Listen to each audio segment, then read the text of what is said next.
अस्सलाम वालेकुम। Programme Pakistan economy watch के लेटेस्ट एडिशन में खुश आमदीद। मैं हूं इमरान सुल्तान। पाकिस्तान में इस वक्त साइंस एंड टेक्नोलॉजी के मैदान में क्या है, हम बहुत ज़्यादा बात करते हैं नॉलेज इकोनॉमी की, हम बहुत ज़्यादा बात करते हैं कि अपनी इस पूरी मईशत को state of the art technology के साथ मिला के, एक अच्छे कॉम्बिनेशन के साथ मिला के हम आगे की तरफ लेके जाएंगे।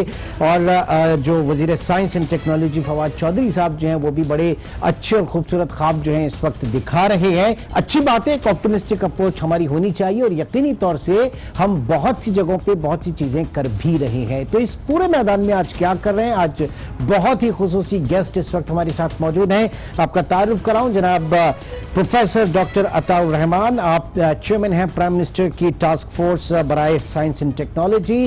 और डॉक्टर साहब यकीनी तौर से पाकिस्तान का फख्र है, आप तमगा इम्तियाज, सितारे इम्तियाज, हिलाल इम्तियाज और निशान इम्तियाज। बहुत बहुत शुक्रिया डॉक्टर साहब इस वक्त आज न्यूज़ के लिए वक्त निकालने का, इस प्रोग्राम के लिए। सबसे पहले इंडिया ने जो अपना चांद पर एक मिशन भेजा, मैं ये जानना चाहूंगा ये उनकी कितनी बड़ी कामयाबी या कितनी बड़ी नाकामी, और हमारे लिए एक क्या पैगाम है। जी बिस्मिल्लाहिर्रहमानिर्रहीम। मैं समझता हूँ ये बहुत बड़ी कामयाबी थी इंडिया के लिए कि वो तकरीबन चांद पर उन्होंने अपना जो व्हीकल था वो लैंड कर लिया था। 2 किलोमीटर रह गए थे, तो इसके लिए बहुत ज़्यादा control system, rocket propulsion system, automation, artificial intelligence, बहुत सारी चीज़ों की ज़रूरत होती है। और जो बैनुल अक़वामी तौर पे तकरीबन 50% स्टेटिस्टिक्स हैं जो ममालिक एडवांस कंट्रीज़ जो हैं वो भी फेल हो जाते हैं, जैसे चीन है या सोवियत यूनियन है। तो इसमें हमें ये कहना कि वो नाकाम हो गए, इसके बजाय एक वेकअप कॉल होनी चाहिए कि हम जागें और देखें कि हिंदुस्तान टेक्नोलॉजिकली कितना एडवांस्ड हो चुका है और क्या वजह है कि आज वो चांद और फिर मरीख की तरफ जाने की सोच रहा है, जबकि हम जो हैं कम से कम 15-20 साल पीछे रह गए हैं साइंस के मैदान में। तो it's a wake up call for us. और जो इंडिया का मजाक उड़ा रहे हैं उनको अपने गिरेबानों में झांकना चाहिए और ये कहना चाहिए कि हमारे लिए अब ये नागुज़ीर हो गया है कि हम अपने रिसर्च के इदारों को मजबूत करें, सुपार्को को मजबूत करें, इंस्टीट्यूट ऑफ स्पेस टेक्नोलॉजी है उसको मजबूत करें और इन्वेस्ट करें बहुत बड़े पैमाने पर, ताकि टेक्नोलॉजी के लिए हम पीछे न रह जाएं। ठीक, अच्छा, अब आपसे थोड़ी देर पहले फवाद चौधरी साहब जो हैं उनका एक स्टेटमेंट कि 2022 में पाकिस्तान अपना खला में पहला मिशन भेजेगा। हम तैयार हैं इन चीज़ों के लिए, हम हैं कहाँ पे, क्या स्टेटस है हमारा इस वक्त इन चीज़ों पे, ये ज़रा बताइएगा। किसी हद तक एफर्ट्स हो रही हैं। मेरी काफ़ी तफसीली मुलाकात हुई है पिछले महीने जो डायरेक्टर जनरल हैं सुपार्को के, उनके साथ भी, और हमने डिस्कस किया है कि किस तरह हम आपस में मिलकर जो नॉलेज इकोनॉमी का जो टास्क फोर्स प्राइम मिनिस्टर ने बनाया है, जिसके वो खुद चेयरमैन हैं और मैं वाइस चेयरमैन हूँ, और उसमें 5-6 फेडरल मिनिस्टर भी शामिल हैं और उसमें खासी कसीर फंडिंग भी मौजूद है। तो किस तरीके से हम स्पेस प्रोग्राम्स में मिलकर आगे बढ़ सकें, और इसमें ministry of science and technology और ministry of information technology and telecom को साथ मिलकर काम करना होगा, ताकि हम एक वाज़ेह प्रोग्राम हम यही जानना चाह रहे थे कि हुकूमत पाकिस्तान इस वक्त आपकी मौजूदगी से कितना फायदा उठा रही है, क्योंकि दुनिया के दूसरे ममालिक जो है वो आपके उससे उन्होंने बड़ी आपकी खिदमात को जो है वो एक्नॉलेज किया। मलेशिया में आपके नाम से एक इंस्टीट्यूट जो है, रिसर्च इंस्टीट्यूट कायम है, ऑलरेडी काम कर रहा है। अब चीन में आपके नाम से एक रिसर्च इंस्टीट्यूट, बहुत बड़ी कामयाबी, बहुत ज्यादा मुबारकबाद भी इसके लिए आपको। अब ये बताइए वहां पर क्या हो रहा है और आप क्या चाह रहे हैं कि पाकिस्तान में क्या, और कितना उसमें आपके हाथ मजबूत किए जा रहे हैं। आप जरा पर्सपेक्टिव देखिए कि पिछले साल जो पिछली हुकूमत ने जो फंडिंग की थी साइंस और टेक्नोलॉजी का डेवलपमेंट बजट, वो 800 मिलियन यानी कि 80 करोड़ रुपए भी आप खर्च नहीं हुआ था। अच्छा, यानी कि 1 अरब भी नहीं था पूरे मुल्क का साइंस और टेक्नोलॉजी का डेवलपमेंट बजट लास्ट ईयर। ठीक है, जबकि आप 300 अरब रुपए खर्च कर रहे थे ऑरेंज लाइन के ऊपर, 27 किलोमीटर की स्ट्रिप है। तो क्रिमिनल नेग्लिजेंस रहा है साइंस और टेक्नोलॉजी का।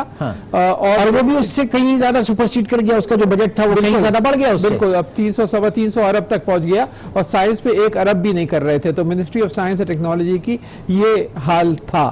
अब मैंने प्राइम मिनिस्टर इमरान खान साहब से मैं मिला और मैंने उनको ये बात समझाई, और वो पहले भी समझते थे कि अगर इस मुल्क को आगे बढ़ना है तो इल्म पर मबनी मईशत यानी कि एक नॉलेज इकोनॉमी। तो क्या वजह है कि छोटा सा मुल्क सिंगापुर 330 अरब डॉलर, आबादी कराची से 1/4, कोई कुदरती वसाइल नहीं, 330 अरब डॉलर सिंगापुर के रिजर्व या 330 अरब डॉलर की एक्सपोर्ट सालाना एक्सपोर्ट 330 अरब US डॉलर, जबकि पाकिस्तान की 23-24 अरब डॉलर। 6 अरब के लिए IMF के आगे पीछे सर। देखिए जरा, वो 330 अरब डॉलर की सालाना एक्सपोर्ट्स हैं खाली सिंगापुर की। तो पाकिस्तान कहाँ, क्या वजह यह है कि हमारी सिमत गलत रही है। हम समझे ही नहीं कि दुनिया बदल चुकी है, जो कुदरती वसाइल की अहमियत तेल, सोना, मादनियात कम से कमतर हो गई है। सबसे ज्यादा इस गवर्नमेंट ने फिर क्या वो उसके लिए जो रकम मख्तस की गई थी 800 मिलियन या 80 करोड़, अब कितना फर्क देखा आपने? जो नॉलेज इकोनॉमी टास्क फोर्स के तहत इस साल 200 अरब रुपए के प्रोजेक्ट्स इस वक्त मंजूर किए जा रहे हैं। इस साल 13.6 अरब रुपए मुख्तस किए हैं, तकरीबन 14 अरब रुपए खाली इस साल की फंडिंग, यानी कि ministry of science and technology जिसने पिछले साल किया था उससे 14 गुना ज्यादा अब साइंस और टेक्नोलॉजी, उसमें ज़राअत और आला तालीम भी शामिल है। एक बड़ा प्रोग्राम हम, ताकि हम लो हैंगिंग फ्रूट जो मुख्तलिफ अप्लाइड साइंस और इंजीनियरिंग की तरफ जोर है, ताकि जॉब्स क्रिएशन हो और आप पाकिस्तान का इकोनॉमिक इम्पैक्ट हो, इक्तिसादी तरक्की हमारी तेज। आप बात कर रही है एग्रीकल्चर, आप वैल्यू एडिशन की तरफ अगर वैल्यू एडिशन एग्रीकल्चर में, फिर साइंस और टेक्नोलॉजी मिनिस्ट्री के अंदर इंजीनियरिंग साइंसेज में, और खासतौर पे जो नई एंड इमर्जिंग टेक्नोलॉजीज हैं जैसे मसनूई जहानत, आर्टिफिशियल इंटेलिजेंस है, नेक्स्ट जनरेशन जिनोमिक्स है, बायोटेक्नोलॉजी है, इंडस्ट्रियल बायोटेक्नोलॉजी है, तवानाई है, जो अल्टरनेटिव एनर्जी के प्रोजेक्ट आ जाते हैं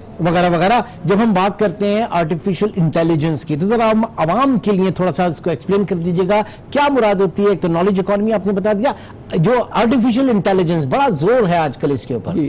आर्टिफिशियल इंटेलिजेंस यानी कि मसनूई जहानत जो है, ये ऐसा फील्ड तरक्की कर रहा है इतनी तेजी से। ये है क्या? सबसे पहले जैसे आप सोचते हैं, आपका दिमाग सोचता है, अब सोचने वाले कंप्यूटर्स भी बन चुके हैं। और आज से 25 साल पहले भी जो शतरंज के दुनिया के जो चेस चैंपियंस थे, उनको कंप्यूटर्स हरा दिया करते थे, क्योंकि उनकी सोच तेज होती थी और बेहतर होती थी। ये 25 साल पहले की बात है, लेकिन आज तो बहुत ज्यादा एडवांस्ड हो गए हैं। और जो आज हर फील्ड के अंदर, चाहे वो तिब हो, मेडिसिन हो, चाहे वो इलेक्ट्रॉनिक्स हो, चाहे वो कंप्यूटर साइंस हो, चाहे वो ज़राअत हो, ज़राअत के अंदर मिसाल के तौर पे सेंसर लगा दिए जाते हैं पौधों के ऊपर, जो मसनूई जहानत के जरिए बता सकते हैं कि इस पौधे को इतना पानी देना चाहिए, इतना नहीं देनी चाहिए, इतनी खाद देनी चाहिए, इतनी न्यूट्रिशन देनी चाहिए। इंसान के अंदर भी इसी तरीके से टेस्टिंग जो है आर्टिफिशियल इंटेलिजेंस से की जा रही है। और एक मिसाल दूंगा, IBM जो अमेरिका की कंपनी है, उन्होंने एक कंप्यूटर वॉटसन के नाम से इजाद किया है। उसकी एक मेडिकल डिवीजन है और एक लॉ डिवीजन है। आपको कानून के आपके जवाबात चाहिए तो लॉयर के पास जाने की जरूरत। अच्छा। उससे एक फ्रैक्शन ऑफ द कॉस्ट आप वॉटसन के IBM लॉ डिवीजन को अप्रोच करें।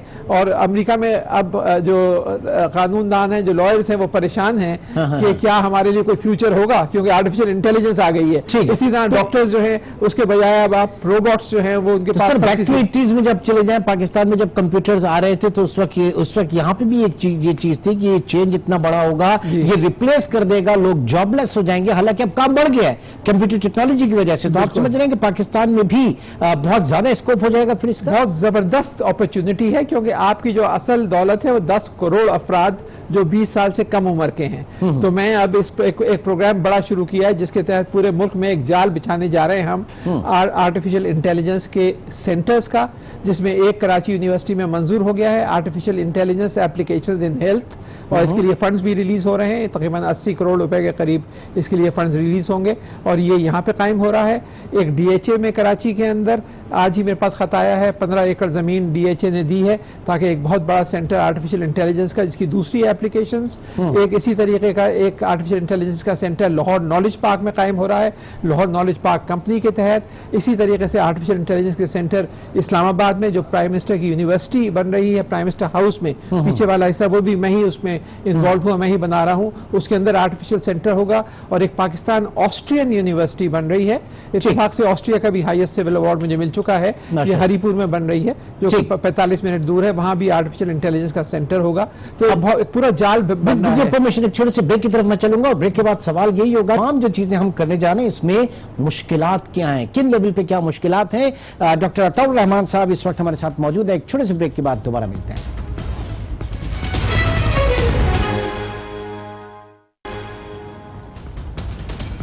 Welcome back. इस वक्त हमारे साथ मौजूद हैं डॉक्टर अताउर रहमान साहब। डॉक्टर साहब, ज़ियाउल हक के दौर में, जनरल ज़ियाउल हक के दौर में आपको तमगा इम्तियाज जो है वो मिला, बेनज़ीर भुट्टो के दौर में सितारा इम्तियाज, नवाज शरीफ के दौर में हिलाली इम्तियाज और जनरल मुशर्रफ के दौर में आपको निशानी इम्तियाज जो कि हाईएस्ट सिविलियन अवार्ड है, ये अवार्ड्स मिले। देन अभी आपने खुद कहा कि हम साइंस एंड टेक्नोलॉजी के मैदान में 15 साल 20 साल पीछे हैं। दुनिया ने आपकी सलाहियतों से फ़ायदा उठाया, मलेशिया की बात करें, चीन की बात करें, लेकिन इतनी तमाम तर अवार्ड्स और इतने उसके बावजूद आपको शायद काम करने नहीं दिया गया, या काम क्या मसला रहा, प्रॉब्लम क्या रही, और अभी भी जो आप काम कर रहे हैं तो उसमें मुश्किलात किस तरह की हैं? जी, जब मैं मिनिस्टर फॉर साइंस था और फिर जब मैं मिनिस्टर था आईटी और टेलीकॉम का, तो उस ज़माने में काफ़ी तेज़ी से तरक्की हुई 2002 और 2008 के दरमियान। और उसका जो हमने तब्दीली लाए आला तालीम के अंदर, उसके नतीजे में एक बड़ा इनकलाब शुरू हुआ और पाकिस्तान ने फिर उस इनकलाब के नतीजे के अंदर एक ओवरटेक किया है इंडिया को इन रिसर्च पब्लिकेशंस पर मिलियन पॉपुलेशन सन 2017 में। और 2018 में अब हिंदुस्तान से 20% आगे हैं रिसर्च पब्लिकेशंस पर कैपिटा में। एक्चुअल नंबर्स कम है, लेकिन पॉपुलेशन को सामने रखें पर कैपिटा आगे बढ़ गए हैं। इंडिया खासा परेशान हो गया इस डेवलपमेंट से और इंडियन प्राइम मिनिस्टर को डिटेल प्रेजेंटेशन दी गई मेरे बारे में और हायर एजुकेशन कमीशन के बारे में, जो 22 जुलाई 2006 को उनको दी गई और 23 जुलाई 2006 को हिंदुस्तान टाइम्स की सुर्खियां आई, पाक थ्रेट टू इंडियन साइंस, कि इंडियन साइंस को पाकिस्तान से खतरा। और फिर उसमें जो मैं कुछ कर रहा था, तो we must have been doing something right, हम कुछ ना कुछ ऐसा कर रहे थे कि इंडिया तक लरस गया था। तो बहुत तेजी से तब्दीलियां आई थी। उसके बाद बदकिस्मती से जो हुकूमतें आई, उन्होंने आला तालीम को उस अंदाज से सपोर्ट नहीं किया। तो मेरे ज़माने में 2008 में जब मैं इस्तीफ़ा दे के अलग हुआ चेयरमैन HEC के तौर पे, जब मैं अलहदा हुआ तो हमारी 5 यूनिवर्सिटी दुनिया की चोटी की 300, 400, 500 में आ चुकी थी टाइम्स हायर एजुकेशन यूके की रैंकिंग से। ये सब हालात बर्दाश्त हो क्या आपने इस्तीफा दिया? नहीं, मैंने इसलिए इस्तीफा दिया था क्योंकि हमारी स्कॉलरशिप्स जो थी, कई हजार बच्चे जर्मनी, USA, अमेरिका, कनाडा वगैरह में पढ़ रहे थे। इनकी स्कॉलरशिप जो थी वो पाकिस्तान पीपल्स पार्टी की हुकूमत ने रोक ली थी। और ये बेचारे जो थे ये हुकूमत की स्कॉलरशिप्स लेके गए हुए थे और मेरिट पे सेलेक्ट हुए थे।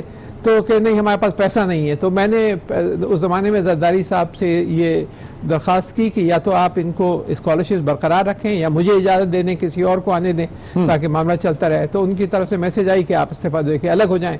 तो मैंने कहा बेहतर है, मैं अलग हो गया इस्तीफ़ा दे के। तो बेगम शहनाज वज़ीर अली आई, 1 साल तो वो चेयरमैन HEC रही और फिर जावेद लगारी आ गए। तो इस वजह से मैंने इन प्रोटेस्ट, मेरा अभी कॉन्ट्रैक्ट बाकी था, लेकिन मैं ये नहीं समझता था कि मेरे लिए मुनासिब है कि मैं फेडरल मिनिस्टर का स्टेटस और चेयरमैन HEC का स्टेटस लेकर वहाँ पे बैठा रहा हूँ इस्लामाबाद में, जबकि हमारे बेहतरीन दिमाग के बच्चे जो हैं वो मसाजिद में जाके पैसे मांगते फिरें क्योंकि हुकूमत ने उनके वजीफे बंद कर दिए। तो आई क्या हुआ उन बच्चों का, क्या हुआ? फिर मेरे इस्तीफा के बाद अखबारों में काफी आना शुरू हुआ।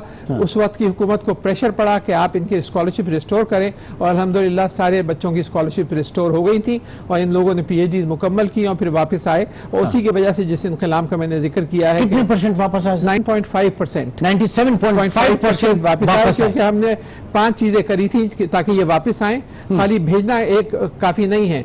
एक तो सैलरीज, एक प्रोफेसर की सैलरी 10-year ट्रैक सिस्टम जो हमने लाए थे, एक मिनिस्टर की सैलरी से 4 गुना ज्यादा कर दी थी हमने। एक प्रोफेसर की सैलरी एक मिनिस्टर की सैलरी से 4 गुना, लेकिन कॉन्ट्रैक्ट पे कि आपका 3 साल का कॉन्ट्रैक्ट है, बैनुल अक़वामी इवैल्यूएशन, फिर 3 साल का कॉन्ट्रैक्ट है, फिर बैनुल अक़वामी। दूसरे जॉब्स इन अराइवल, तीसरे access to a digital library कि आपके पास 25,000 जर्नल बैनुल अक़वामी जर्नल, $8 लाख की रिसर्च ग्रांट हर स्टूडेंट को, जिसके लिए वो अप्लाई कर सकता था। तो सर आज क्या वजह है कि हुकूमत को स्टेट ओन्ड एंटरप्राइजेस के लिए लोग नहीं मिल रहे हैं, हुकूमत को सर्व करने वाले लोग नहीं मिल रहे? पिछली गवर्नमेंट में भी ये मसला था, इस गवर्नमेंट में भी जो दिमाग चाहिए है वो लोगों को दस्तयाब नहीं है। क्या वजह है? उसकी वजह यह है कि 2008 के बाद हमने यूनिवर्सिटी जो है वो खूबसूरत इमारतों का नाम नहीं होती, बल्कि खूबसूरत दिमागों का नाम होती हैं। Universities are about beautiful minds, about research.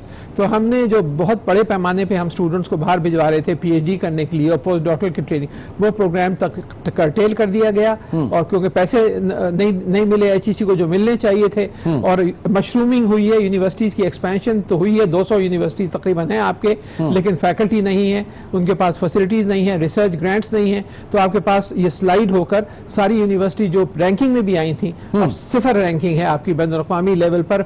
Top 500 में टाइम्स हायर एजुकेशन, अभी आप एचईसी की बात कर रहे हैं एट प्रेजेंट? जी, एट प्रेजेंट जो इस वक्त इंटरनेशनल रैंकिंग है हमारी, सब स्लिप होकर बाहर हो गई हैं, क्योंकि प्रॉपर फंडिंग और जो काबिल दिमाग आए थे वो ब्रेन ड्रेन का शिकार हो गए। काफी हद तक ब्रेन ड्रेन हुआ, फिर उनको, और फिर सफिशिएंट नहीं थे। मतलब ये कि आपके पास इस वक्त आपके पास तकरीबन 14 लाख जो है वो स्टूडेंट्स हैं आला तालीम में, 70,000 पीएचडी होने चाहिए 20:1 के रेशियो से, लेकिन 70 सिर्फ 10,000 या 15,000 पीएचडी हैं आपके पास फैकल्टी के तौर पर। ठीक। तो हमें इस वक्त क्यों नहीं मिल पा रहे हैं? उसकी भी यही वजह है। उसकी वजह ये कि मैन पावर ही नहीं है। आपने स्कॉलरशिप्स के लिए भेजना बंद कर दिया, तो बड़े पैमाने पे भेज रहे थे। आपको चाइना हर साल तकरीबन 6 लाख स्टूडेंट्स भेज रहा है, आप जो है 1000 नहीं भेज पाते। सर मैं अक्सर प्रोग्राम में जो लोग आते हैं ऑयल प्राइसेस को लेकर बड़ा वो होता है कि जब ऑयल प्राइसेस कम होती हैं तो दुनिया जो है स्ट्रेटेजिक रिजर्व्स वगैरह जो है वो बनाती है या फिर अपने हेजिंग की तरफ जाती है इक्विटी मार्केट में। नाउ क्या ऐसा मुमकिन है कि पाकिस्तान में कहीं पे हेजिंग हो? कभी आपने इस चीज को देखा है कि इंटरनेशनल ऑयल प्राइसेस आज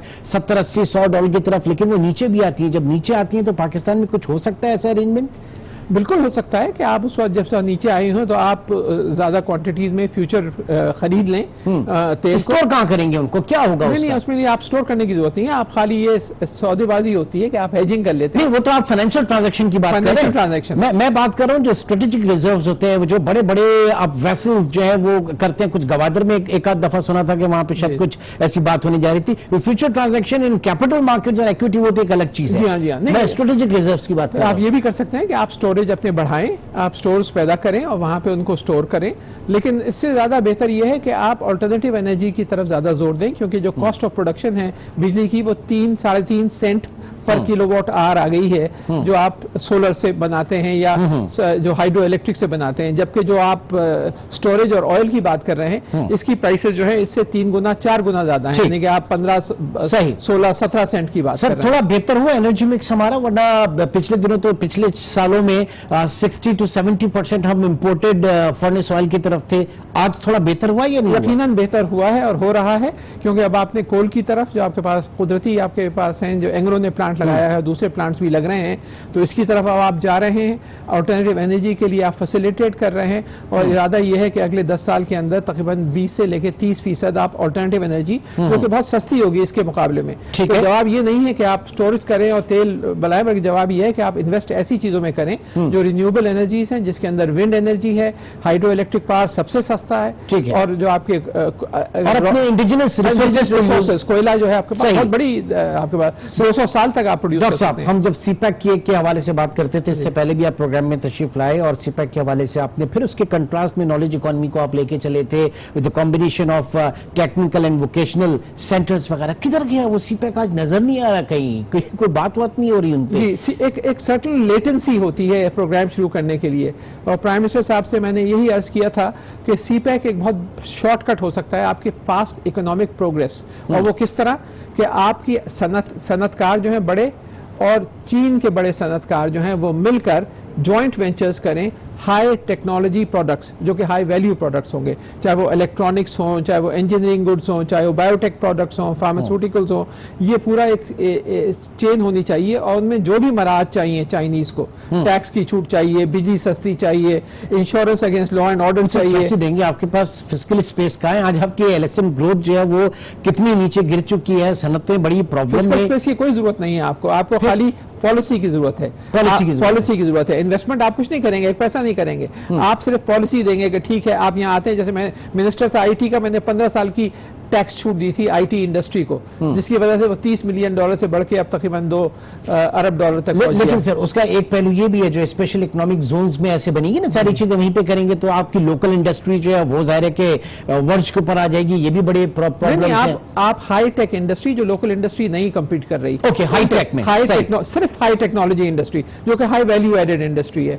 आप इलेक्ट्रॉनिक्स के अंदर जाएं, सोफिस्टिकेटेड आप बायोटेक्नोलॉजी प्रोडक्ट्स में जाएं, आप न्यू मटेरियल्स के अंदर जाएं, आप इंजीनियरिंग गुड्स के अंदर जाएं, आप जो मुख्तलिफ शिप बिल्डिंग के अंदर जाएं, high technology items only, no medium और लो टेक्नोलॉजी, लेकिन वो पार्टनरशिप ताकि आपको एक्सपोर्ट की तरफ देंगे। क्योंकि लास्ट जो गवर्नमेंट का जाता है उनकी जो अर्ली हार्वेस्टिंग प्रोजेक्ट्स थे सीपैक के, वो उस वक्त बहुत अपनी तेजी में थे इसलिए वो नजर आते थे। अब वो ऑलमोस्ट फिनिश हो गए, कंप्लीट हो चुके हैं, या इस हुकूमत की कोई बहुत ज्यादा ओनरशिप कहें या बहुत ज्यादा सीपैक की तरफ रुख नहीं है, कुछ कंफ्यूजन है एक्चुअली जो मुल्क का जो डायरेक्शन है कि हमें जाना कहाँ है, 10 साल 15 साल, तो एक डॉक्यूमेंट मेरी ही निगरानी में तैयार हुआ था 2006 में, जो कि 2007 में कैबिनेट ने अप्रूव किया था। 330 सफ़े का डॉक्यूमेंट है, sector wise IT, engineering goods, pharmaceuticals के पाकिस्तान को करना क्या चाहिए, और इसमें 12 PhDs डेवलपमेंट इकोनॉमिक्स के उन्होंने मेरे साथ मिलकर ये बनाया था और कई हजार लोगों से कंसल्टेशन की। क्या कहता है ये डॉक्यूमेंट सर?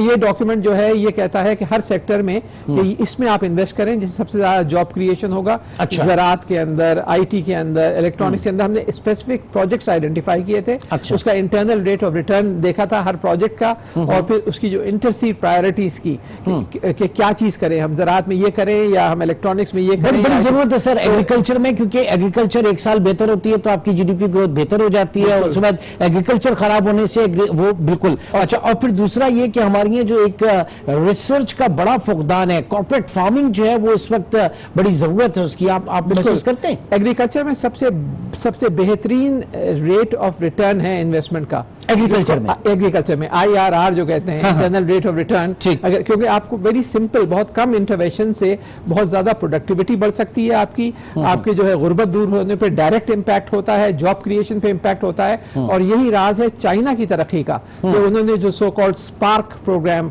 1980s में शुरू किया था चाइना ने, वो एग्रीकल्चर के ऊपर पहले इन्वेस्टमेंट की, उससे जो पैसा आया फिर वो आइटम्स पे चले गए, फिर टॉर्च प्रोग्राम और दूसरे प्रोग्राम्स आए, हाई टेक्नोलॉजी आइटम। तो वो बिल्कुल सही स्ट्रैटेजी थी और वही हमें। अच्छा, चाइना के मुकाबले में वेदर कितना सपोर्ट कर रहा है अभी पाकिस्तान को? क्योंकि पाकिस्तान में अल्हम्दुलिल्लाह सर्दी, गर्मी, खिजा, बहार, 4 मौसम, रबी, खरीफ, साल की 2-2 फसलें जो हैं, तो ये हमें सूट कर रहा है? वेदर तो सूट कर रहा है, लेकिन पानी का बड़ा मसला है। जो आपके पास पानी जो है ये थ्रेटेंड एरिया है। अच्छा। जो पूरा जो इलाका है आपका, तो आगे पानी की और कमी होती जाएगी, तो that is a major challenge. तो आपको इसीलिए मॉडर्न एग्रीकल्चरल टेक्निक्स, जिसके अंदर ड्रिप इरिगेशन, जैसे इजराइल को देखें कि वो बहुत कम पानी से, तो आपको मॉडर्न टेक्नोलॉजी जिसमें आपके यहाँ बहुत पानी जाया हो जाता है, तो जो मैंने आर्टिफिशियल इंटेलिजेंस की बात की, जिससे पानी जो है 90% बच जाता है, और क्रॉप्स की यील्ड बढ़ जाती है कम होने के बजाय। वर्टिकल फार्मिंग वगैरह भी उसी के अंदर आती है। वर्टिकल फार्मिंग है, हाइड्रोपोनिक्स है, एरोपोनिक्स है, और बहुत सारे ऐसी चीजें हैं। हमने भी हाइड्रोपोनिक सिस्टम डेवलप किया है मेरे इदारे में, कराची यूनिवर्सिटी में। आप आके देखिएगा, जिसमें वो इंटरनल सर्कुलेशन। जरूर आके देखेंगे सर, जरूर आके देखेंगे। बहुत बहुत शुक्रिया डॉक्टर अताउर रहमान साहब, इस वक्त प्रोग्राम के साथ शरीक रहे। प्रोग्राम में वक्त की कमी इस वक्त आड़े आई, और हम कोशिश करेंगे, और हमारी दुआ है कि जो मकासद और जो विजन इस वक्त लेकर चल रहे हैं, अल्लाह ताला उसमें हमें कामयाबी दे। इंशाअल्लाह ताला आपसे कल मुलाकात होगी। अपना बहुत ख्याल रखिएगा। अल्लाह हाफिज। Thank you.